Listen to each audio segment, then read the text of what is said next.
Hey guys, so I wanted to talk today a little bit about how to maximize the last 6 months of 2020. So, if you guys know me, my philosophy, one of the biggest things that I talk about is taking consistent action. And I thought it would be really great and helpful for you guys to talk about how we want to take action on our goals for 2020 with a goals check in. We are just past that 6 month mark, and it's really important to check in with your annual goals regularly to make sure you're on track for accomplishing them. So I know 2020 has been a bit of a challenge for many fashion brands, and the intention here of checking in on your goals is to, number one, just pivot any goals that need to be updated based on new information, new data, um, new environmental changes. Hey there, COVID. Anything that's going to change your strategy. We want to pivot those goals to reflect kind of what's going on in your business and really maximize the opportunities there. The second one is to just drop any goals that you've reached, which by the way is amazing, or that are just no longer relevant for you and your brand anymore. So that's really important to do too, because you can add in a new goal, a new area of focus that you want to work on, or maybe you decide you want to just build out another goal a little bit more and put a little more meat behind it. And then the third one is to add any new goals that just align to a new direction or will push your brand forward.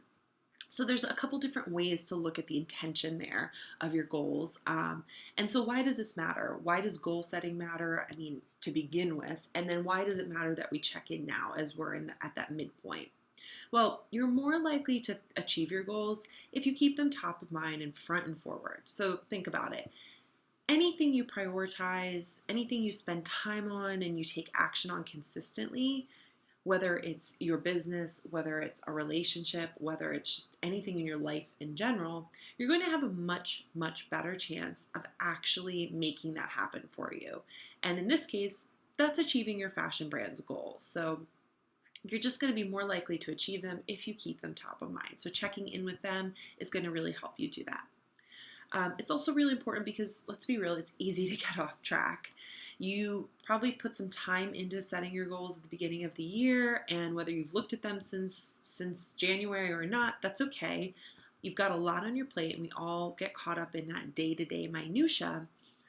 But a lot of times that day-to-day minutia is not the stuff that's really going to move your brand forward in a big way. And it's focusing on the bigger picture, which typically goals surround the bigger picture of your business, and putting time and effort into those larger strategies that are really going to help you drive sales and help your business grow. So it's easy to get distracted, but by checking in on your goals, you can really start to hold yourself a little bit more accountable to making those happen. And then the third one is to just check in so you can take action.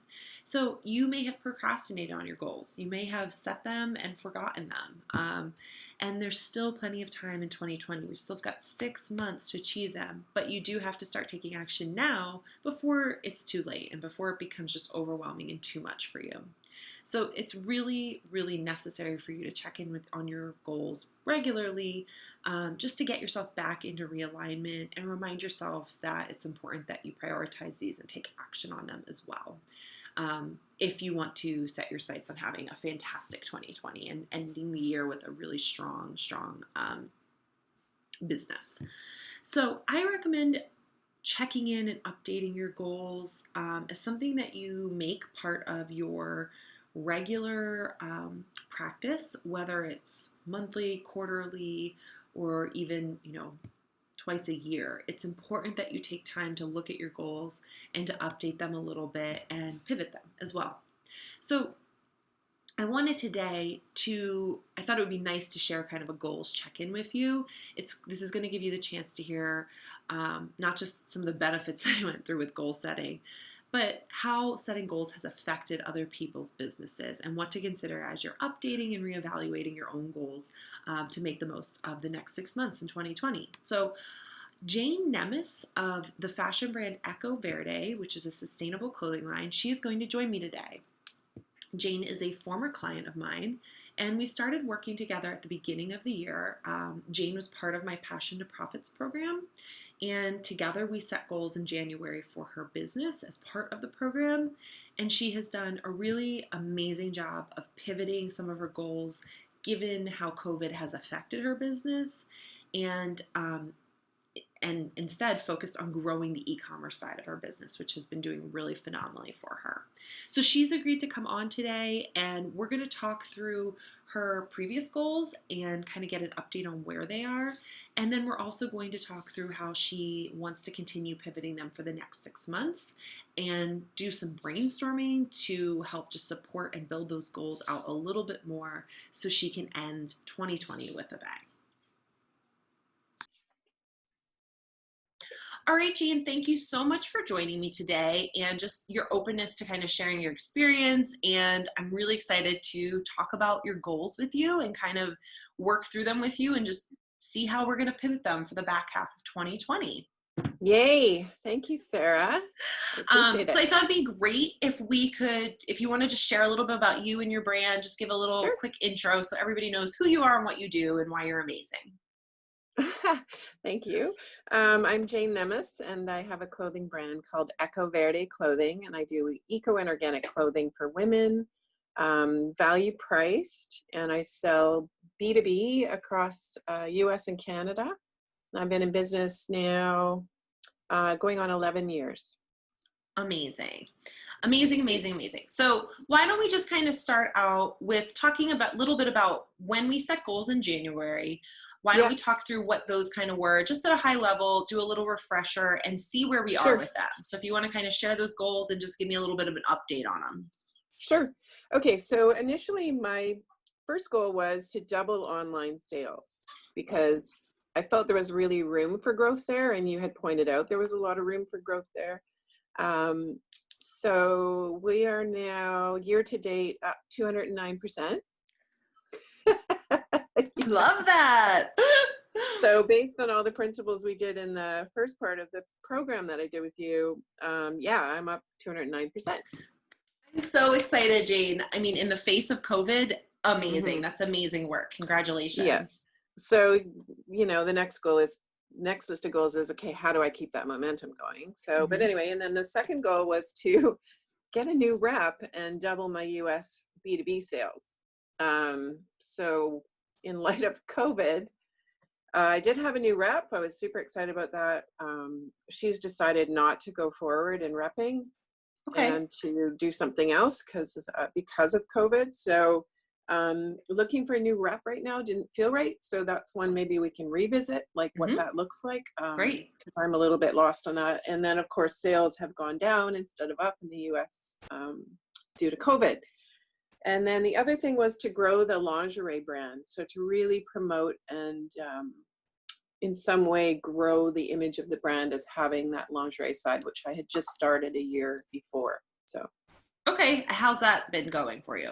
So that's done really well. I found a few great ambassadors to shoot on themselves, like a yogi instructor. And and so that's done really well. That was one of the things you had prompted us to do. And I followed up and got some great images. And I feel like that's actually a really fast growing aspect of the brand right now. Probably every order or every second order is strictly lingerie.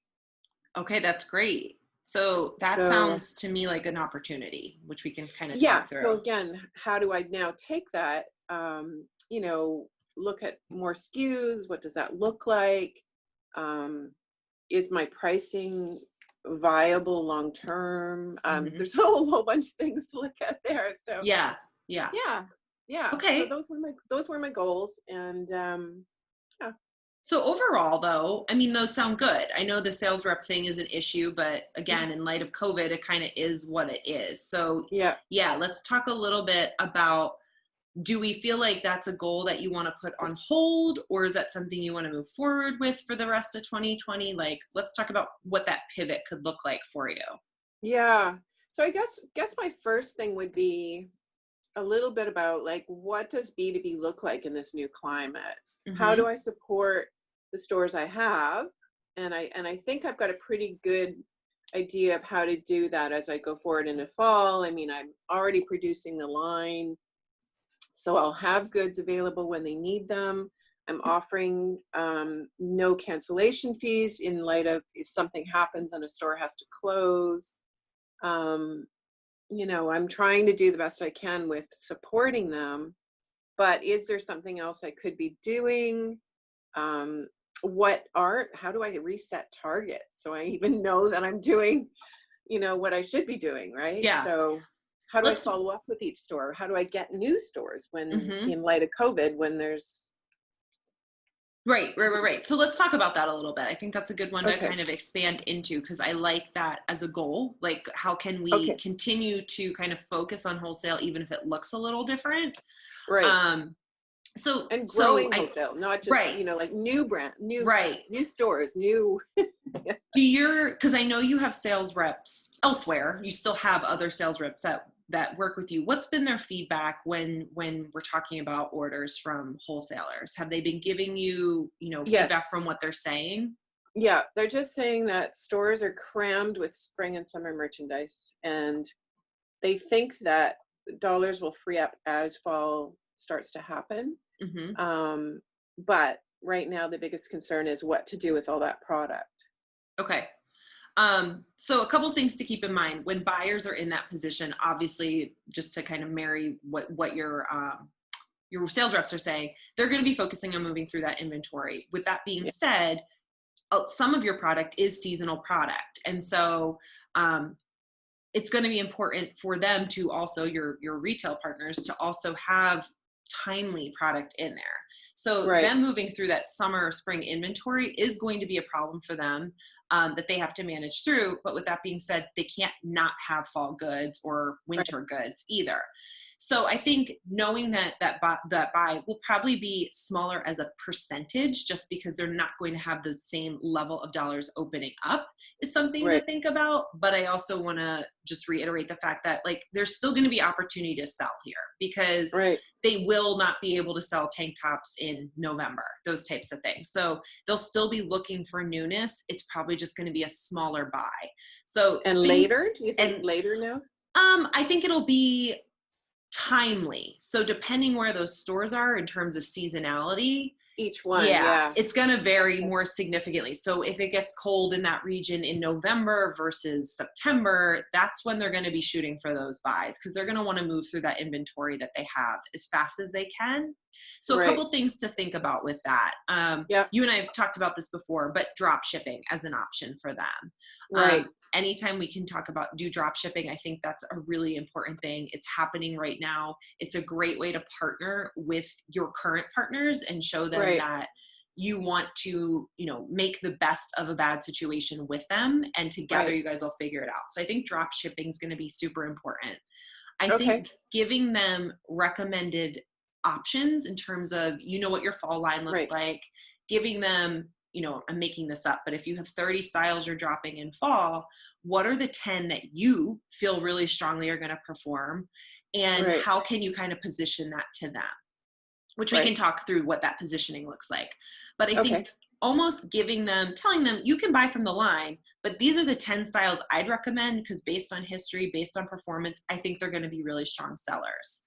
The other thing that okay. So yeah, sorry, just a quick yep, update. So my line only is 10 styles. I okay, took out everything else and I only have the slow fashion classic stuff that can continue to perfect. sell. That's So, totally perfect. Then that's literally how I'd be positioning your brand to them. And if that means okay. it's the 10 styles, then that means it's the 10 styles, because you're Yeah. basically telling them, hey, I doubled down on what works. Yeah. So there's, You don't even need to do that. yeah, exactly. Okay, cool.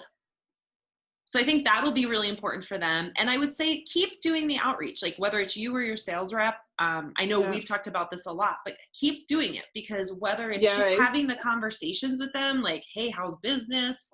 And maybe they'll tell you, I'm just not ready to buy yet, but you'll still Right. remain top of mind when they know that you're out there, that they're Right. remembering that you have these amazing goods, that you've created an assortment that's really made to sell.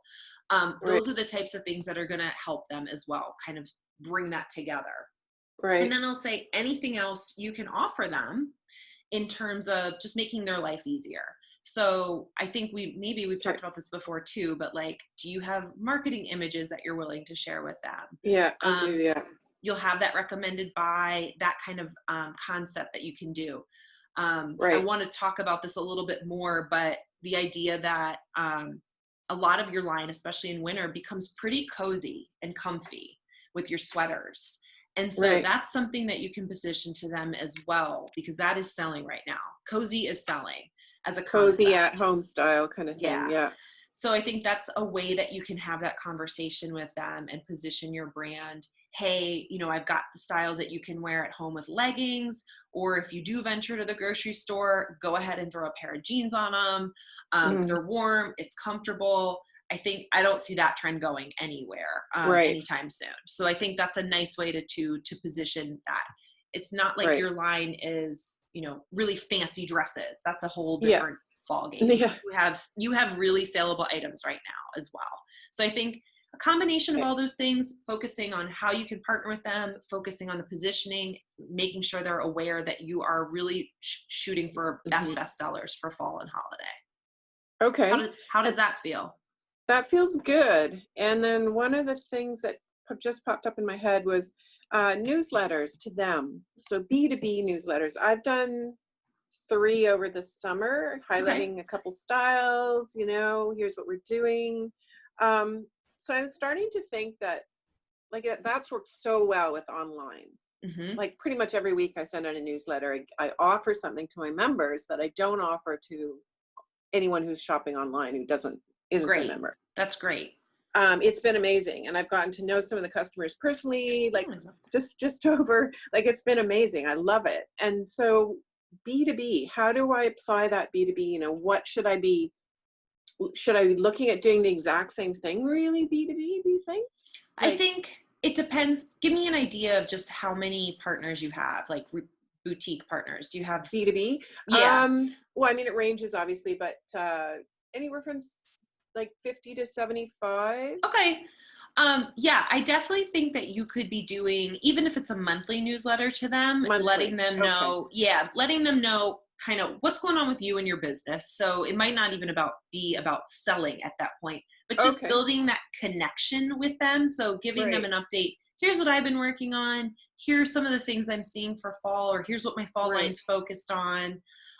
Giving them updates on order and delivery options. So again, that'd be a great place to say, hey, I'm Oh, open to drop shipping. If this is something that's right. working for your business, let me know. Let's book a phone call and talk about that a little bit. And Right. really using it as a communication tool. So anything Right. that you or your sales rep would be sharing with the entirety of your partners is what I'd be putting in that newsletter. Okay. And making it just really digestible, because you don't want it to be overwhelming for them. So maybe a quick message from you, quick updates on deliveries, quick updates on just any business initiatives that you have that would be helpful to them. So drop shipping, marketing, those Right. types of things. Right. Um, and then you could even put in things like that, like maybe as we get into September, October, I'd even be thinking about like positioning some of the holiday stuff that's going to be coming up, like, hey, how can we partner? Is anybody interested in doing some cross collaborations, those types of things, and Mm. putting it out there, because they're going to be looking for marketing opportunities the same way you are. Right. So things like that could be really powerful there as well.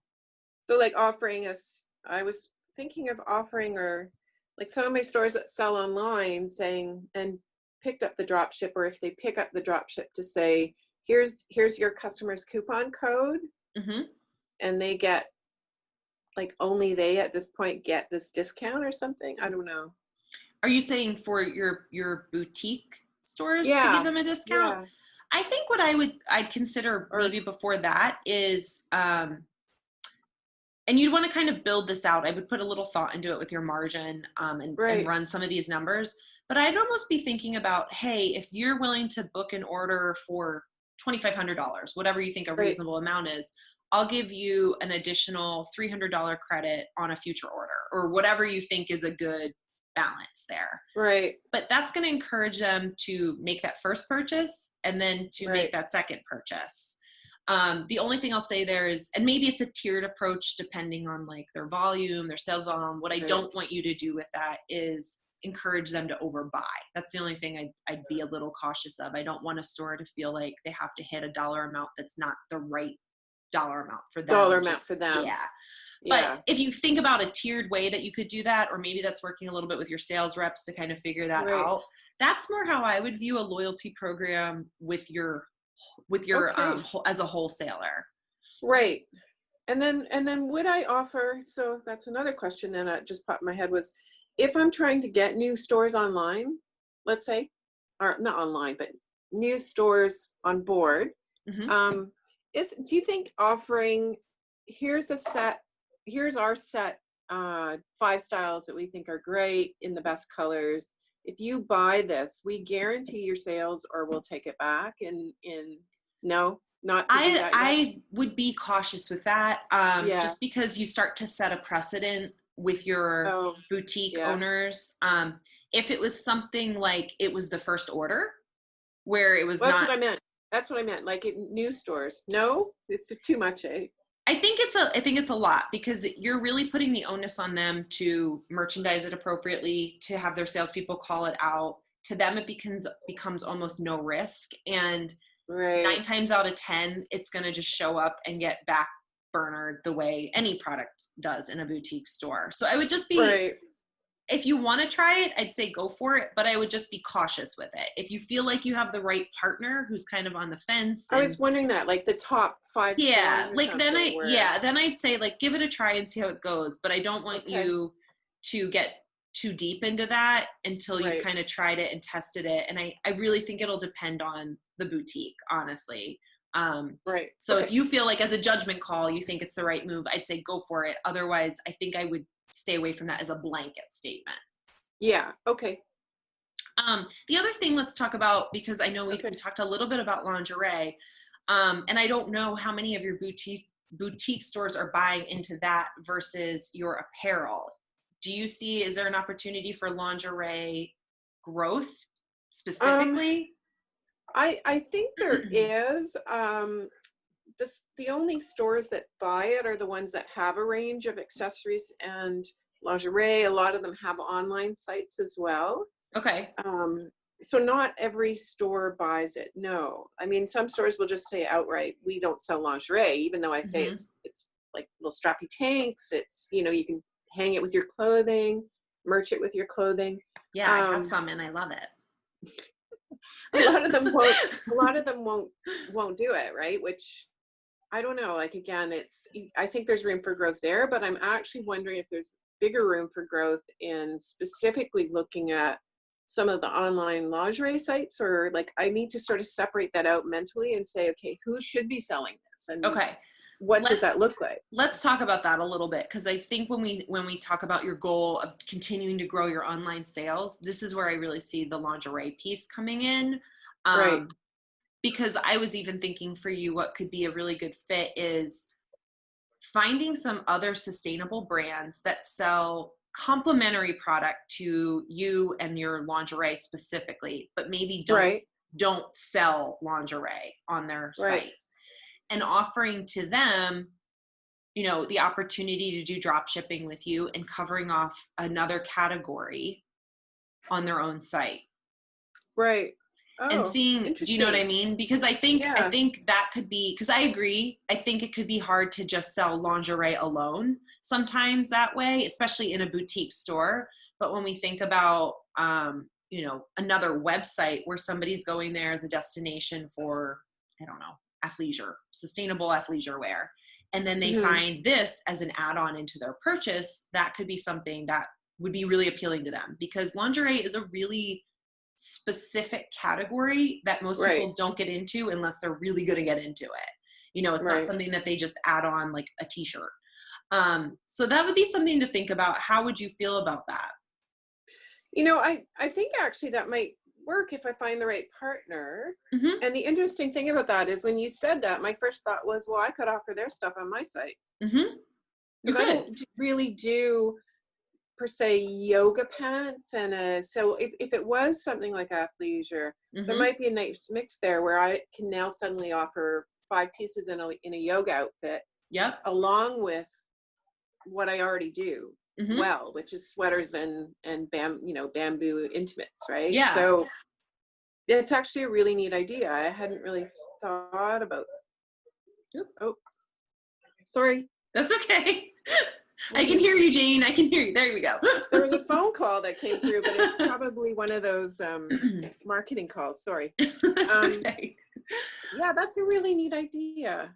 Yeah, Okay. definitely think about that. A couple things with that as you kind of just noodle it over a little bit. Again, think Okay. about complementary product because you don't want to be competing with them and they don't want to be competing with you. So complementary product. Yes. And then the other thing to think about there is I would still recommend having, like, I don't want to say limiting, but kind of limiting what you offer them so you still have the full assortment on your site and maybe Right. you're offering them like half of your assortment.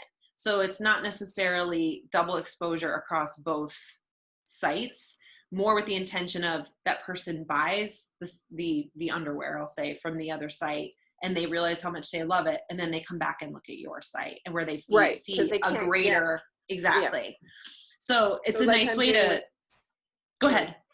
I am doing that already with donegood.co. So Okay, they cool. have some items. They don't have my whole line, but I'm Perfect. hoping that gives me more, of a Exposure. foothold. Yeah. Yeah, that would be great. Okay. Because I agree. I think especially with cozy and comfy, I think your lingerie makes perfect sense in that niche as Yeah. well because it is comfortable. It's very comfortable. So I think that Well, would be a good way. and I'm thinking that I have only 5 reoccurring SKUs. And I think I'd like to double that, like bring in some PJs or Hmm. bring in sets as, as SKUs. I don't know. Yeah, That's I the think next, that could be a really cool expansion in that because people category. are at home. Hmm. Well, and I love the idea of like even pajama bottoms because people could wear one of your fantastic sweaters with those pajama bottoms too, where, you'd want to top with it, but like you could layer that up then a little bit as well if you wanted as a customer. Right. Yeah. Okay. Okay, so I know we kind of jumped away from the business to business goal. I just No, want to no, make it's sure you okay. feel good about that. Yeah, I do. Great. Okay, and let's talk a little bit more then. Like, let's just keep going with the online sales growth. So we talked about lingerie a little bit. Where else do you feel like Right. maybe you've had challenges or areas that you want to expand upon in your online sales? Let's talk about that a little bit I think assortment is a struggle because, again, I'm only getting 10 styles for fall, more. right? Yeah. So uh, it's going to Okay. be hard to make that look like a lot of product. So So, maybe listing them colorways, and I don't know. I'm a little bit, on the other hand, I have stock coming in, a lot of stock, so I'm mhm. hoping to sell it online, but I'm worried it's going to start looking old. I don't know how to bring in new assortment for online, or do I stagger how I put things up? Like, I don't know what the process is for that to make it look fresh. So And let's talk about that because what I would yeah, be thinking about here is I would not necessarily stagger it because 10 styles is not a ton. And you're right. Like yeah, we have to like make the most of this. What I would be thinking about is how can you give creative marketing messages that make this feel fresh every couple weeks or maybe once a month. So for example, September usually is about going back to school. We don't know if that's what's going to be happening. yeah, So maybe the message there is more about adapting to the new lifestyle that is COVID, at least temporarily, and making sure you've got the comfy clothes in your closet for your fall basics. Could be right, something like that. And these are examples. You can brainstorm a little bit more surrounding them. And then maybe October really becomes a little bit more lifestyle based. So it's surrounding like the idea that you're outside at a campfire, you're inside with your kids, drinking marshmallow and hot chocolate stuff. Like, and it becomes a little bit more about like the lifestyle that's associated with the comfy and cozy. It's still playing on that, but it's giving just right, different messages. And lifestyle is really great because it gives your customer the opportunity to kind of envision themselves in that position. in that. So it's, Okay. yeah, so it's giving Yeah. them the ability to be like, oh, I would like a new sweater when I drink my hot cocoa and marshmallows. So Right. playing with that idea a little bit. And then maybe in November, we start talking about Thanksgiving and what that looks like, or holidays that come up then. Right. and that type of messaging. And you can continue and even going Okay. into maybe giftables at that point. Yeah, I'm So definitely gonna hit the gift thing for this. Like I hard. missed that completely last Christmas, Yeah, and hit that my hard. gift boxes in January and February and March were some of the best sellers on the site. So Love again, that. thank you. That was like huge, but yeah. So I think it's really more, and again, I'm playing with these ideas like, and I'm clearly spitballing them and they're not the best in the moment, but I think you understand what I'm saying, where you have Yes. the styles. It's more about how can you mix it up in kind of every couple weeks or every month, whether it's refreshed images on your site, whether it's some of the messaging that's coming through in your social media. Right. The other thing you could be doing here, I just lost my train of thought on it. Well, and also in your newsletters and those types of things where you are Right. seeing a lot of great success, I think is a really important one. So mixing it up, and then you could also plan within those. So let's pretend you pick a different concept for September, October, and November. I would also be doing some outreach with either influencers or bloggers there and getting them set up to help you message that as well. So Right. again, maybe in September, it's like mommy influencers, where in October maybe it's fall fashion influencers. I'm making this stuff Yeah. up. Then maybe in November it's home influencers, and kind of playing with different tiers that relate back to your marketing message. So you're tackling kind of different customers each month, but Right. you're using that then as another way to create some points of difference with your brand Right. and the assortment. Yeah. Does that make sense? Yes, it does. Good. Yeah. Okay. Do you think that that's doable for you? Does that feel like achievable? Yeah. I think what's happening is my mind's now starting to percolate on that whole thing. So Okay. That's I good. think the lifestyle branding is something that I've only touched on, Mm-hmm.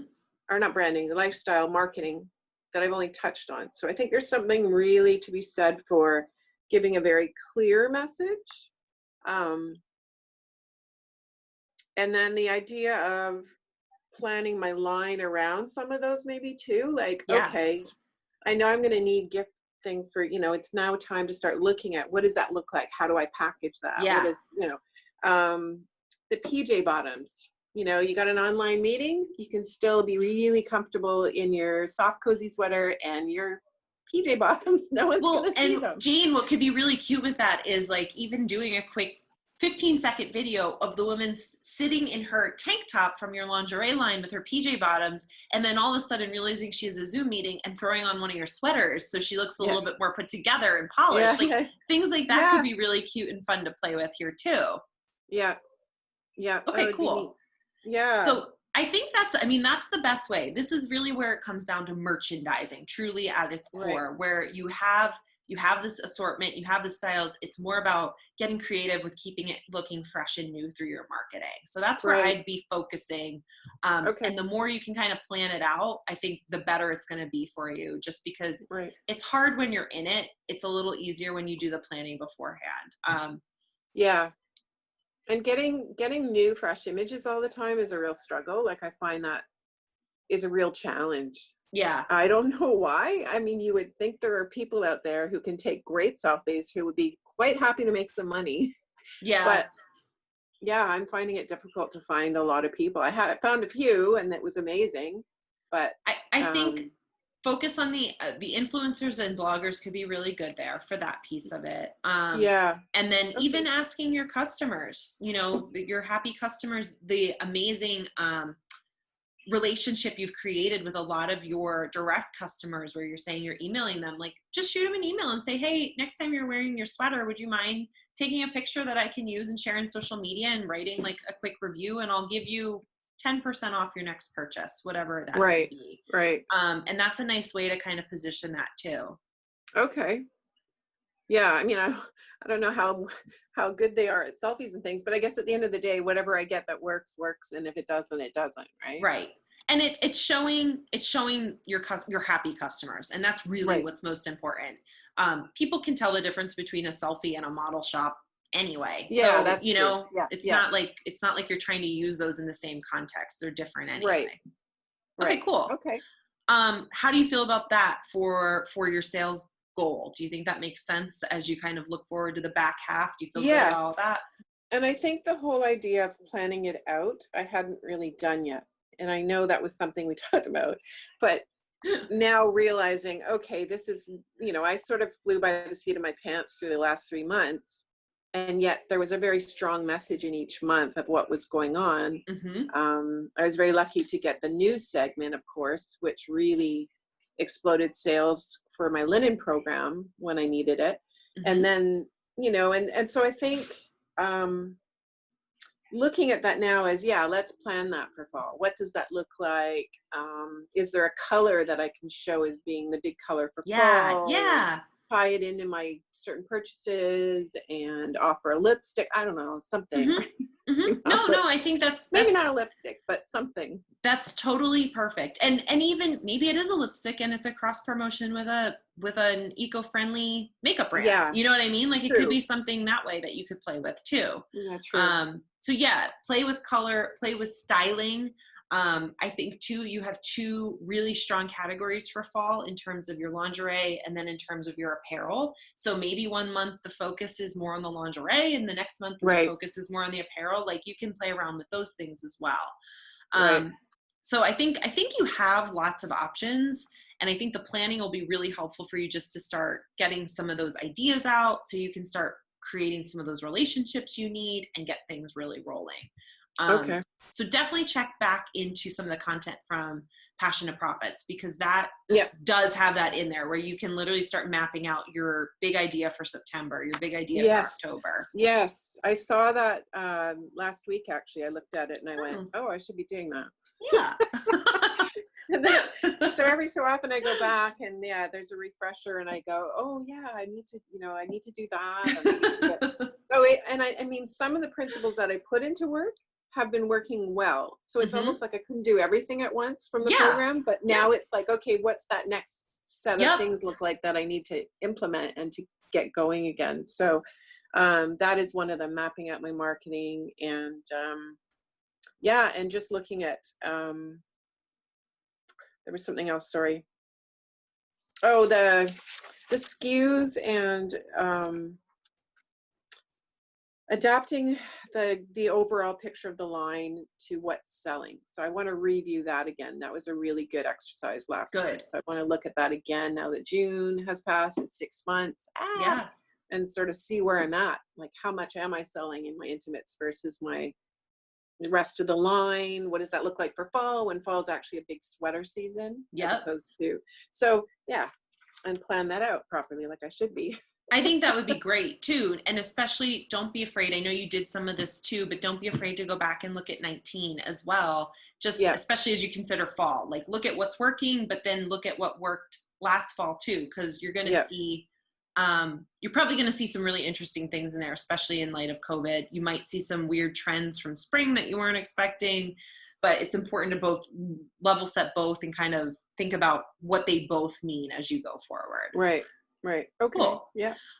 What else in terms of goals? I think. So we kind of covered most of it, I think. B2B, how to keep the momentum growing online. And then the only other thing is how to merchandise and work on next spring, because actually I'm supposed to have the spring line ready and I'm sort of in the planning stage, but B2B and for next spring again, like what, but I mean, I'm sure the stores are in the same position. They're all just sitting there going, I don't know either what's going to happen. Yeah. Correct? Right. Right. I think everybody's kind of on pause still. One thing I wanted to bring up to you and just to think about is, I know most of your focus has been on sales in the US and Canada, but is there an opportunity for you to do maybe some outreach in Europe and see if there's an opportunity there with, some of their COVID situations are way better than what's going on in the US. So there might be an opportunity there to tactically pick a couple countries that could be an opportunity, because I think your line would really resonate in Europe. I think you've got the eco-friendly, the color palette you use. I think it would be a great fit. Well, and I do everything ethically, and all of my factories are ethically certified. But Mm-hmm. I have to admit that in the U.S. market, and even less so here, but still, there's a real negativity about product made offshore in Yeah. China, which is one of the leading producers in the world right now. And so in Europe, there's zero issues with that, Right. because everything they purchase comes from somewhere else. They don't really have a manufacturing Right. base at Right. all. Right. Right. Right. So China is seen as one of the top countries to produce goods now, which it Mm-hmm. is. So, Mm-hmm. stuff made in Bangladesh and other places, not saying it's bad, but it's not at that level. And Yep. so I think there is a real opportunity there if I can find the right rep or the right distributor or direct approach certain stores. I don't know, but you're right. There could be a huge market there. I think that would be something I think about strongly as we're looking into spring. I mean, just in the sense Right. of, Maybe not fall so much because yeah, it's because a bit late. it's an ambitious goal, but that would give you time to research, to kind of Right. get your ducks in a row, figure out what makes sense, what Right. countries you want to focus on. Right.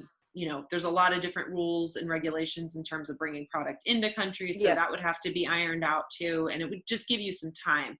But I Yeah. think when we think about COVID and where we are today, I don't have my crystal ball out, but I just don't see it getting much better in the States, which I know is a big market for you. Yeah. To at least to be able for you to make good decisions, Right. um, to the positive. I'll say to the positive. So just something to think When's about that there. election? Yeah. To the positive. But I think when we think about that, Europe could be a great opportunity for you. Yep. Again, I think as we Mhm. think about even spring forward, when you're thinking about your product line, again, look at what worked this past spring, because you do have good intel and information that should help guide some of your decisions. I mean, we Yep. were in COVID by March, so you do have some intel there. I Yeah, think the idea of comfy and cozy is going to continue to translate, even I if think it's so in too. spring goods, you know what I mean? Like soft, Yep. soft cottons, those types of things, which you can continue to kind of expand on those concepts for spring. That's where I'd be hedging my bets. I mean, again, nobody has a crystal ball on that, but I'd be Mhm. focused on more what you can do. And I'd be still pretty focused on your e-commerce side, because I Right. think that you still have tons Right. of opportunity and potential, and everything else is an unknown. You know what I mean? So I think I'd be hedging my bets True. there too. That makes more sense in the fact that there's more, even though the overall is lower than my B2B, let's say, Right. meaning, I need a whole lot of customers to make up one Right. store order. Right. But having said that, I can plan it out where each month the amount of growth allows me to keep the business going. Mm-hmm. Correct? And your margins, I would think, are higher. Yeah. So So the margins are obviously a little bit higher, even though I give discounts for everything. But it's yeah, I think that long-term goal of, okay, now, maybe my spring goal for next year is to double again, right? Like, I mhm. don't think that's unheard of, to be honest. I really No, don't. absolutely not. I mean, there's brands that are having phenomenal success, e-commerce brands that are having phenomenal success right now. So again, Yeah. I think you're well positioned to be one of those brands. And we've seen it. I mean, you said 209% sales increase on your e-commerce, and that's mostly organic traffic, right? That's not tons of paid Hmm. traffic that you're doing or advertising that you're doing at this No, in point. fact, So, I have yet to find one customer who said, "Oh yeah, no, I saw you on right. Instagram." Like, every single customer has generally either purchased something in the past from a store and now can't find the store or isn't going to the store, or a friend of theirs. Lots of this, "Oh, my friend told me Word to of look at mouth. your line," right? That's So great. word of mouth. So it's awesome that way. And yeah, so I do think there is potential. Hmm. Um, That's something you to know, think about too, Jean. Timing wise, when you want to try it and when your budget allows for it. But I think ads could be really good for you if we get those positioned right. oh, Oops, can you hear me? oh. There. No, you went sort of, Oh, I lost you there. can you see me now? Yeah, but just when you Okay. started to speak, you it cut out. So if you could repeat what you just said, Yeah. sorry. No, that's okay. I just said, I think something for you to think about in terms of timing, what makes sense for the brand, and in terms of budget would be to do some advertising, some paid advertising, because that's how Right. you're going to start to see some more significant growth and continue to kind of snowball what you've been doing. So food for thought on that. I know that's a big step forward. Like, And where again, do you your see it? budget Because I has mean, to allow. Yeah. oh, I've been doing a bit of Instagram and Facebook, and again, like everybody who tells me, like, nobody seems to be coming from that. Yeah. I mean, they're looking, they tell you, oh, you've had this many impressions, and, you know, but then when I ask people, I always ask now when it's a new customer, how Yeah. did you hear about us? You know, I'd love to hear how you heard about us. Not one person has said, oh, I saw your ad on Facebook, but who knows, maybe they are, and it's reminding them of how they bought something. I don't know. It could be, I mean, it could be that they saw it and then they're heading over to your site later. Like you're saying, the other thing I'd think about is maybe you need to look at some of the metrics in Facebook to make sure you've got them kind of lined up and locked up for clicks versus impressions, those types of things, and making sure Right. that it's just set the right way. Because that can have a huge dramatic influence on whether people are just seeing it versus whether people are clicking over to your site. So that's a big piece of it as well. So just something to think about there, because I think for growth of your brand, that will be important. And where else should I be doing that? Like, I mean, besides Instagram and Facebook, that's not the be all and end all. So what is the next step? Is Google clicks worthwhile? Is it worthwhile to get myself on somewhere else? It's all brand dependent. So it's really more about where your customers are. And so I think that's a question that I'd be asking and thinking about a little bit, especially with some of your best customers, you know, where they are. I'm going to guess though, honestly, Jane, for your customers and what I know about your customers, I think you're in the right spots. Okay. I would just wonder, again, I'd wonder if the back end, the behind the scenes in the Facebook advertising, if that's maybe where some tweaks just need to be made. Right. Okay. Yeah. Okay, cool. Yeah. Okay.